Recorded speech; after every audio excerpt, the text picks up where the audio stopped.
भारत माता की, भारत माता की, भारत माता की।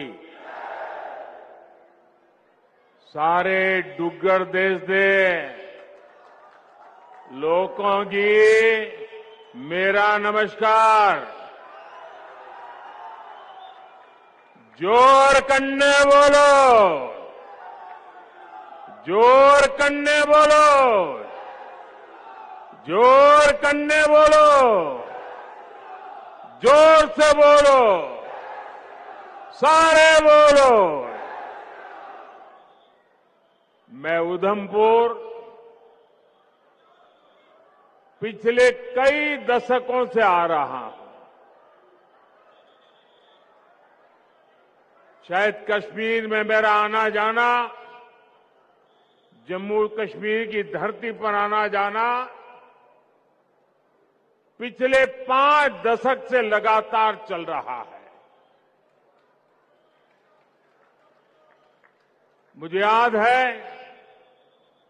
1992 में एकता यात्रा के दौरान यहां जो आपने भव्य स्वागत किया था,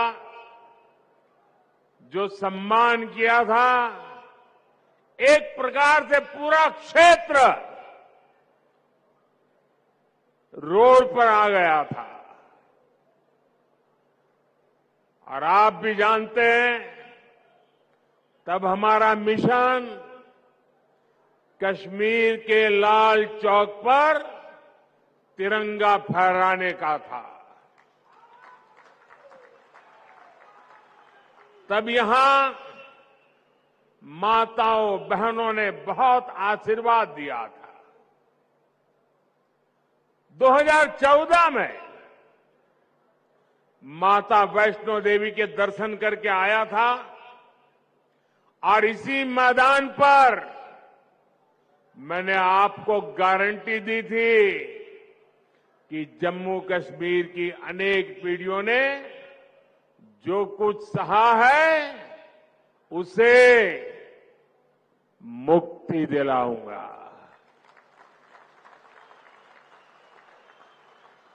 आज आपके आशीर्वाद से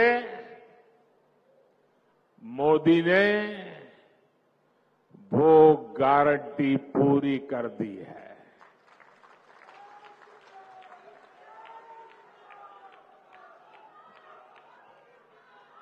दशकों बाद ये पहला चुनाव है जब आतंकवाद, अलगाववाद, पत्थरबाजी, बंद, हड़ताल, सीमा पार से गोलीबारी, ये चुनाव के मुद्दे ही नहीं है।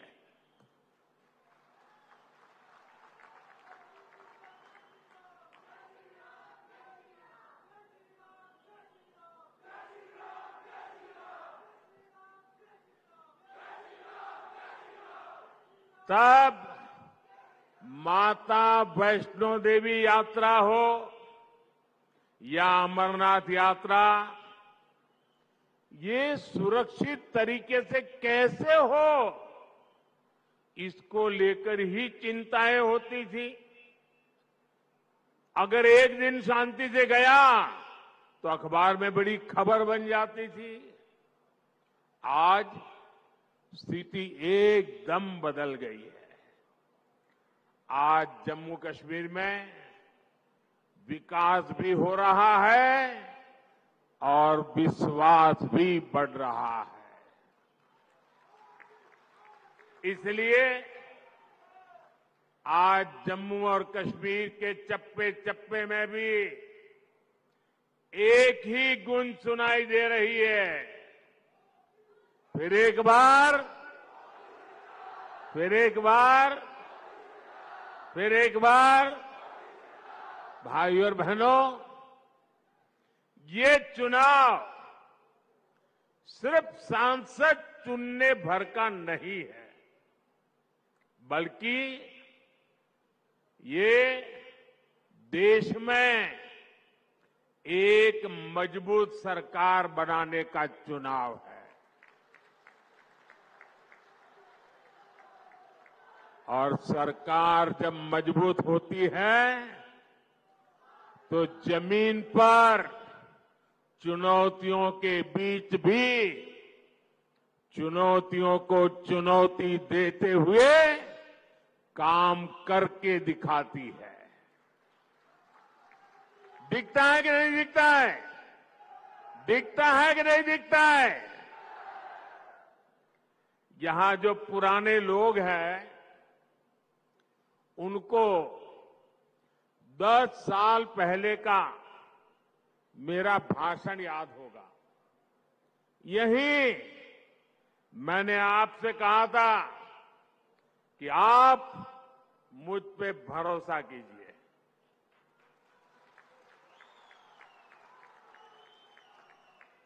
याद है ना?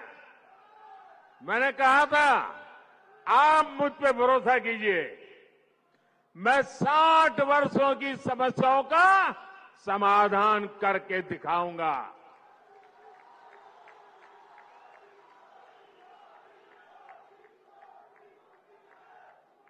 तब मैंने यहां माताओं बहनों के सम्मान की गारंटी दी थी।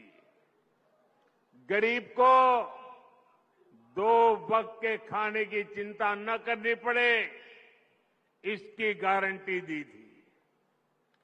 आज जम्मू कश्मीर के लाखों परिवारों के पास अगले 5 साल तक मुफ्त राशन की गारंटी है। आज जम्मू कश्मीर के लाखों परिवारों के पास 5 लाख रुपए के मुफ्त इलाज की गारंटी है। 10 वर्ष पहले तक जम्मू कश्मीर के कितने ही गांव थे जहां बिजली, पानी और सड़क तक नहीं थे। आज गांव-गांव तक बिजली पहुंच चुकी है। आज जम्मू कश्मीर के 75% से ज्यादा घरों को पाइप से पानी की सुविधा मिल रही है। इतना ही नहीं, ये डिजिटल का जमाना है। डिजिटल कनेक्टिविटी चाहिए। मोबाइल टावर दूर सुदूर पहाड़ों में भी लगाने का बड़ा तेज अभियान चलाया है। भाइयों और बहनों, मोदी की गारंटी यानी गारंटी पूरा होने की गारंटी।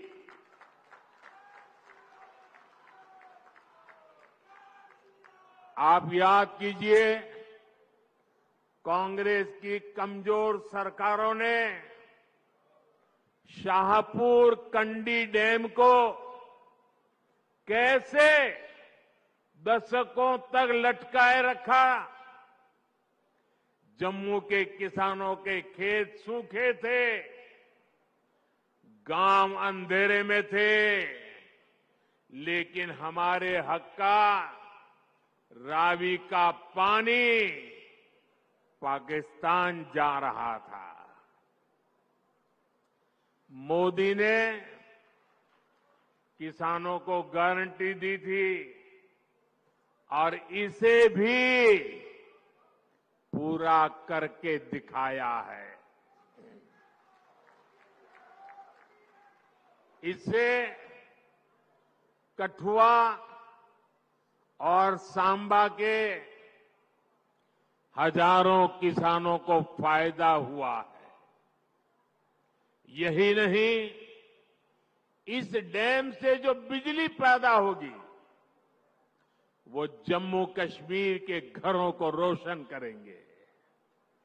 भाइयों और बहनों, मोदी विकसित भारत के लिए विकसित जम्मू कश्मीर के निर्माण की गारंटी दे रहा है। लेकिन कांग्रेस, नेशनल कॉन्फ्रेंस, पीडीपी और बाकी सारे दल जम्मू कश्मीर को फिर उन पुराने दिनों की तरफ ले जाना चाहते हैं। इन परिवार चलित पार्टियों ने, परिवार के द्वारा ही चलने वाली पार्टियों ने जम्मू कश्मीर का जितना नुकसान किया, उतना नुकसान किसी ने नहीं किया है। यहां तो पॉलिटिकल पार्टियां मतलब of the family, by the family, for the family.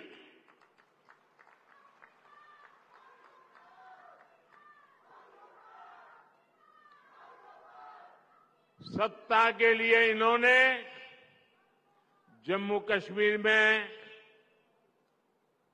370 की ऐसी दीवार बना दी थी कि जम्मू कश्मीर के लोग बाहर नहीं झोंक सकते थे और बाहर वाला जम्मू कश्मीर की तरफ नहीं झोंक सकता था। और ऐसा भ्रम बना के रखा था कि बस उनकी जिंदगी ये 370 है तभी बचेगी। ऐसा झूठ चलाया, ऐसा झूठ चलाया। आपके आशीर्वाद से मोदी ने 370 की दीवार गिरा दी। दीवार गिरा दी इतना नहीं, उस मलबे को भी जमीन में गाड़ दिया है मैंने। मैं चुनौती देता हूं, हिंदुस्तान की कोई पॉलिटिकल पार्टी हिम्मत करके आ जाए। विशेष करके मैं कांग्रेस को चुनौती देता हूं, वो घोषणा करे वो 370 को वापस लाएंगे। ये देश उनका मुंह तक देखने को तैयार नहीं होगा।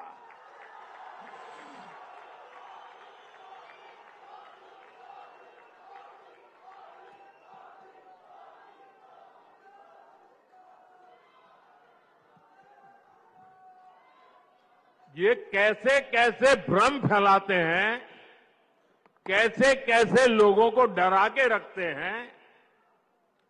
ये कहते थे 370 हटी तो आग लग जाएगी, जम्मू कश्मीर हमें छोड़ के चला जाएगा। लेकिन जम्मू कश्मीर के नौजवानों ने इनको आईना दिखा दिया। अब देखिए,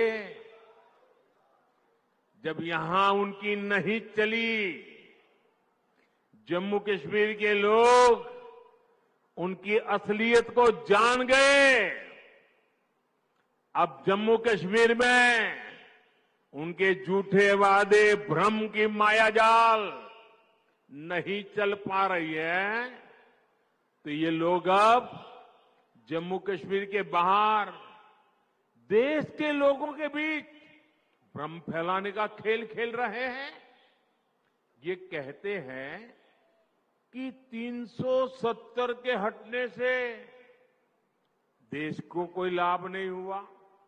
जिस राज्य में जाते हैं वहां भी बोलते हैं तुम्हारे राज्य को क्या लाभ हुआ, तुम्हारे राज्य को क्या लाभ हुआ। 370 के हटने से क्या लाभ हुआ है, वो जम्मू कश्मीर की मेरी बहन बेटियों को पूछो, जो अपने हकों के लिए तरस रही थी। ये उनका भाई, ये उनका बेटा, उन्होंने उनके हक वापस दिए हैं।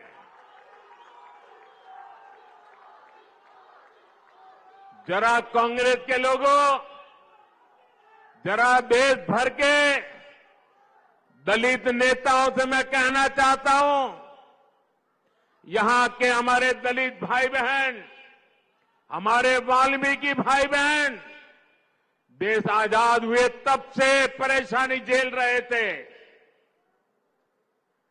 जरा आकर के उन वाल्मीकि भाई बहनों से पूछो, गड्ढा ब्राह्मण से पूछो, कोली से पूछो, और पहाड़ी परिवार हो, मचैल माता की भूमि में रहने वाले मेरे पटरी साथी हो, अब हर किसी को संविधान में मिले अधिकार मिलने लगे हैं। अब हमारे फौजियों की वीर माताओं को चिंता नहीं करनी पड़ती, क्योंकि पत्थरबाजी नहीं होती है। इतना ही नहीं, घाटी की वो माताएं मुझे आशीर्वाद देती हैं। उनको चिंता रहती थी कि बेटा अगर 2-4 दिन दिखाई न दे तो उनको लगता था कहीं गलत हाथों में तो नहीं फंस गया है। आज कश्मीर घाटी की हर माता चैन की नींद सोती है, क्योंकि अब उनका बच्चा बर्बाद होने से बच रहा है। साथियों, अब स्कूल नहीं जलाए जाते, बल्कि स्कूल सजाए जाते हैं। अब यहां एम्स बन रहे हैं, आईआईटी बन रहे हैं, आईआईएम बन रहे हैं। अब आधुनिक टनल, आधुनिक और चौड़ी सड़कें, शानदार रेल्स का सफर जम्मू कश्मीर की तकदीर बन रही है। जम्मू हो या कश्मीर, अब रिकॉर्ड संख्या में पर्यटक और श्रद्धालु आने लगे हैं। ये सपना यहां की अनेक पीढ़ियों ने देखा है, और मैं आपको गारंटी देता हूं, आपका सपना ये मोदी का संकल्प है।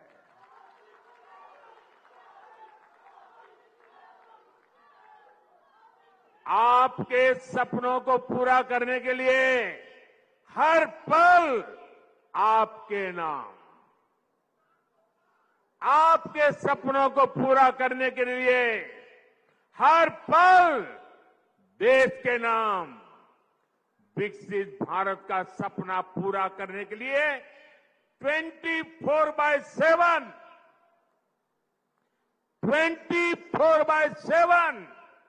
फॉर 2047 ये मोदी की गारंटी है।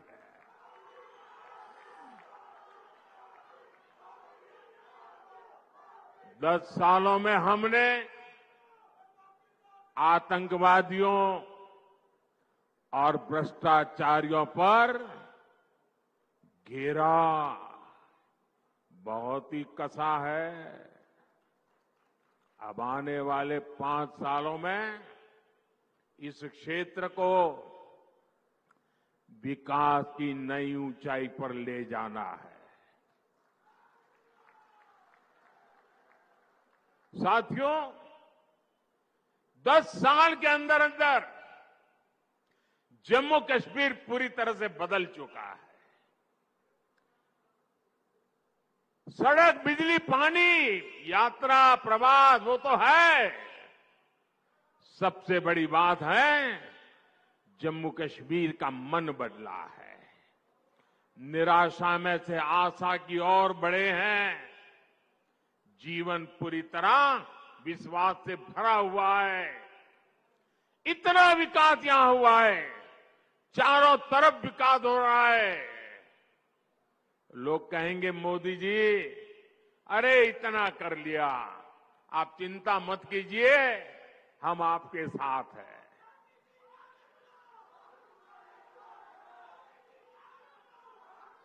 आपका साथ, उस पे प्रति तो मेरा अपार विश्वास है। मैं यहां न आता तो भी मुझे पता था कि जम्मू कश्मीर का मेरा नाता इतना गहरा है तो आप मेरे लिए मुझसे भी ज्यादा करेंगे।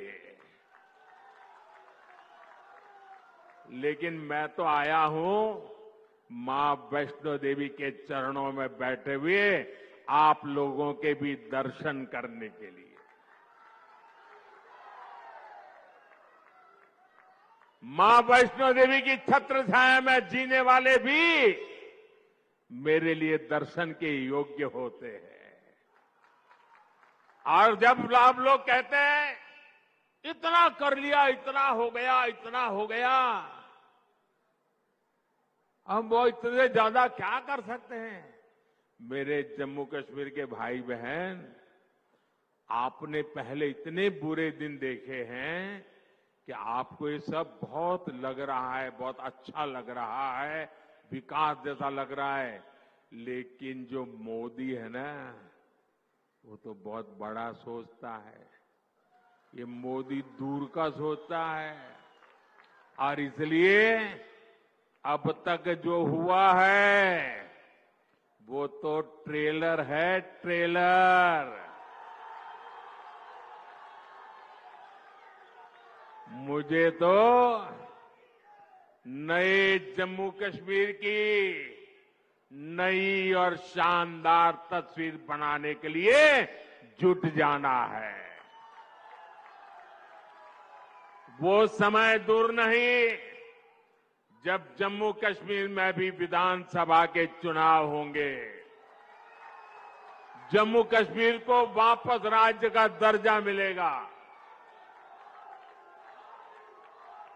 आप अपने विधायक, अपने मंत्रियों से अपने सपने साझा कर सकेंगे। हर वर्ग की समस्याओं का तेजी से समाधान होगा। यहां जो सड़कों और रेल का काम चल रहा है वो तेजी से पूरा होगा। देश विदेश से बड़ी बड़ी कंपनियां, बड़ी बड़ी फैक्ट्रियां और ज्यादा संख्या में आएगी। जम्मू कश्मीर टूरिज्म के साथ ही स्पोर्ट्स और स्टार्टअप के लिए जाना जाएगा। इस संकल्प को लेकर मुझे जम्मू कश्मीर को आगे बढ़ाना है। भाइयों और बहनों, ये परिवार चलित, परिवारवादी, परिवार के लिए जीने मरने वाली पार्टियों विकास की भी विरोधी है और विरासत की भी विरोधी है। आपने देखा होगा कि कांग्रेस राम मंदिर से कितनी नफरत करती है।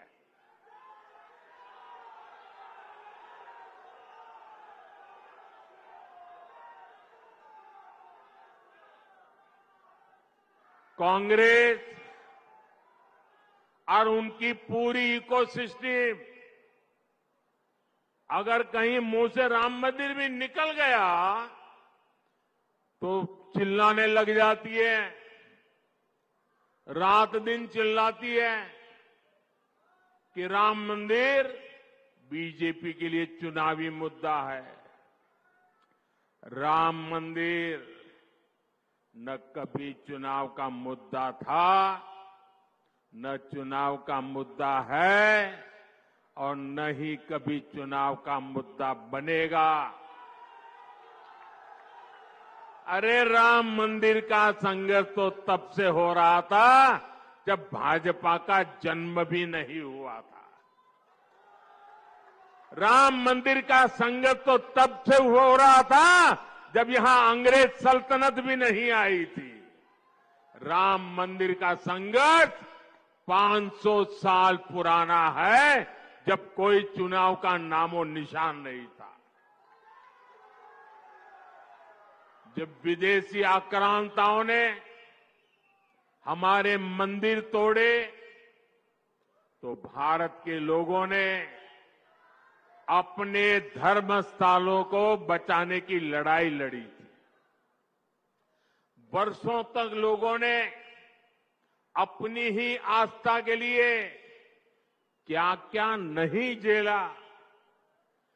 कांग्रेस और उसके सहयोगी दलों के नेता बड़े बड़े बंगलों में रहते थे, लेकिन जब रामलला के टेंट बदलने की बात आती थी, टेंट पर जो ताड़पत्री वो बदलने की बात आती थी, तो लोग मुंह फेर लेते थे, अदालतों की धमकियां देते थे। बारिश में रामलला का टेंट टपकता रहता था और रामलला के भक्त टेंट बदलवाने के लिए अदालतों के चक्कर काटते रहते थे। ये उन करोड़ों अरबों लोगों की आस्था पर आघात था जो राम को अपना आराध्य कहते हैं।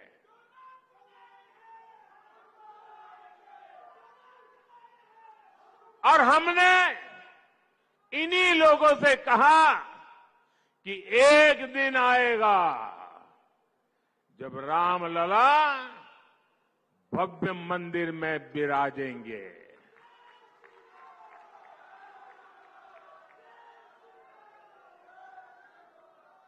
और तीन बातें कभी भूल नहीं सकते। एक, 500 साल के अविरत संघर्ष के बाद ये हुआ है। आप सहमत हैं? 500 साल के अविरत संघर्ष के बाद हुआ है। आप सहमत हैं? दूसरा, पूरी न्यायिक प्रक्रिया की कसौटी से कस करके, न्याय के तराजू से तोल करके अदालत के निर्णय से ये काम हुआ है। सहमत है? तीसरा, ये भव्य राम मंदिर सरकारी खजाने से नहीं, देश के कोटि कोटि नागरिकों ने पाई पाई दान देकर बनाया है। सहमत है? जब उस मंदिर की प्राण प्रतिष्ठा हुई, जब उस मंदिर की प्राण प्रतिष्ठा हुई, तो पिछले 70 साल में कांग्रेस ने जो भी पाप किए थे, जो भी रुकावटें डाली थी, उनके साथियों ने जो भी रुकावटें डाली थी, सबको माफ करके राम मंदिर के जो ट्रस्टी हैं, वो खुद कांग्रेस वालों के घर गए, इंडी गठबंधन वालों के घर गए, उनके पुराने पापों को माफ कर दिया और उन्होंने कहा राम आपके भी है, आप प्राण प्रतिष्ठा में जरूर पधारिए। सम्मान के साथ बुलाया, लेकिन उन्होंने इस निमंत्रण को भी ठुकरा दिया।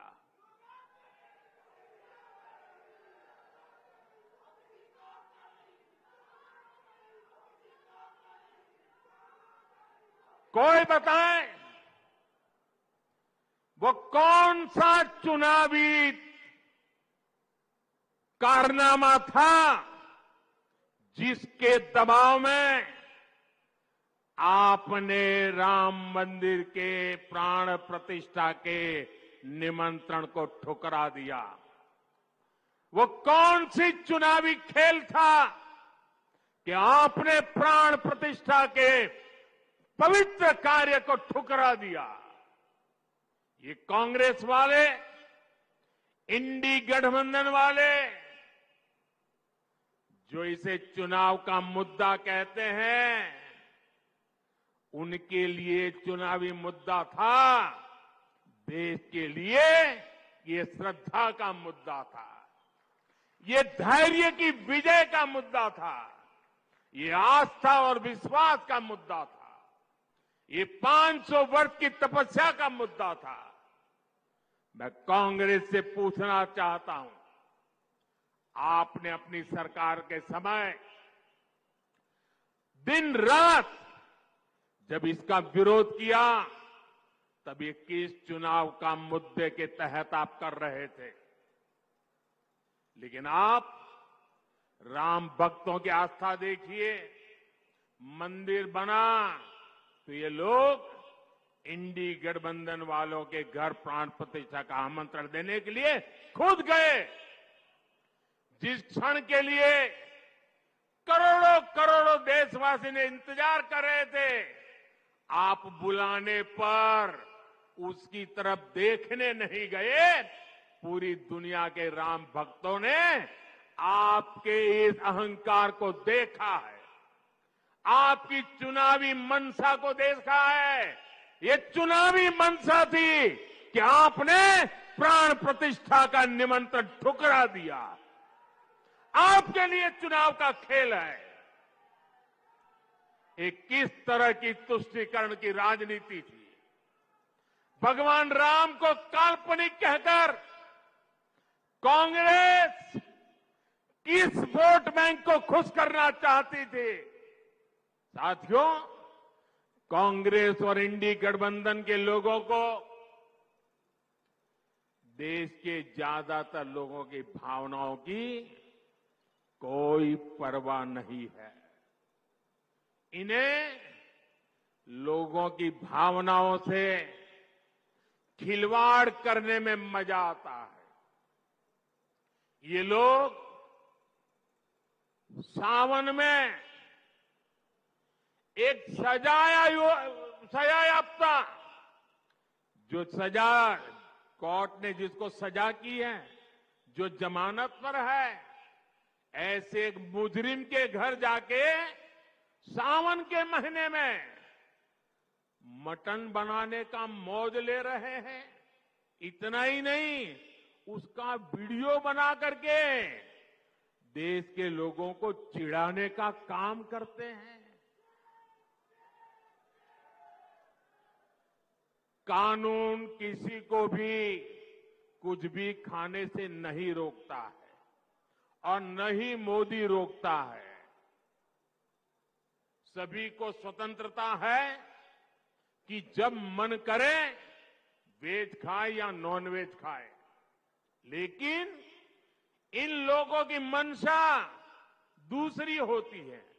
जब सब मुगल यहां आक्रमण करते थे ना, तो उनको सत्ता राजा को पराजित करने से संतोष नहीं होता था। जब तक मंदिर तोड़ते नहीं थे, जब तक श्रद्धा स्थानों की कत्ल नहीं करते थे, उनको संतोष नहीं होता था। उनको उसी में मजा आता था। वैसे ही सावन के महीने में वीडियो दिखाकर वो मुगल के लोगों के जमाने की जो मानसिकता है ना, उसके द्वारा वो देश के लोगों को चिढ़ाना चाहते हैं और अपनी वोट बैंक पक्की करना चाहते हैं। ये वोट बैंक के लिए ये चिढ़ाना चाहते हैं। आप किसे चिढ़ाना चाहते हैं?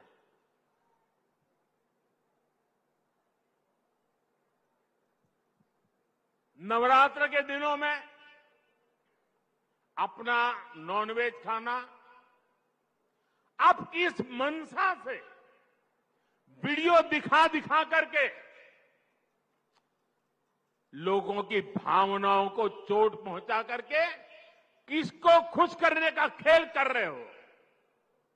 मैं जानता हूं, मैं जब आज ये बोल रहा हूं, उसके बाद ये लोग पूरा गोला बारूद लेकर गालियों की बौछार मुझ पर चलाएंगे, मेरे पीछे पड़ जाएंगे। लेकिन जब बात बर्दाश्त से बाहर हो जाती है तो लोकतंत्र में मेरा दायित्व बनता है, मैं देश को सही चीजों का सही पहलू बताऊं और वो मेरा कर्तव्य पूरा कर रहा हूं। ये लोग ऐसा जानबूझकर इसलिए करते हैं ताकि इस देश की मान्यताओं पर हमला हो, ये इसलिए होता है ताकि एक बड़ा वर्ग इनके वीडियो कर देखकर चिढ़ता रहे, असहज होता रहे। समस्या इस अंदाज से है, तुष्टीकरण से आगे बढ़कर ये इनकी मुगलिया सोच है। लेकिन ये लोग नहीं जानते, जनता जब जवाब देती है तो बड़े बड़े शाही खानदार के युवराजों को बेदखल होना पड़ता है। साथियों, ये जो परिवार चलित पार्टियां हैं, ये जो भ्रष्टाचारी है, अब इनको फिर मौका नहीं देना है। उधमपुर से डॉक्टर जितेंद्र सिंह और जम्मू से जुगल किशोर जी नया रिकॉर्ड बनाकर संसद भेजना है। जीत के बाद दोबारा जब उधमपुर आऊं तो स्वादिष्ट कलाड़ी का आनंद जरूर लूंगा।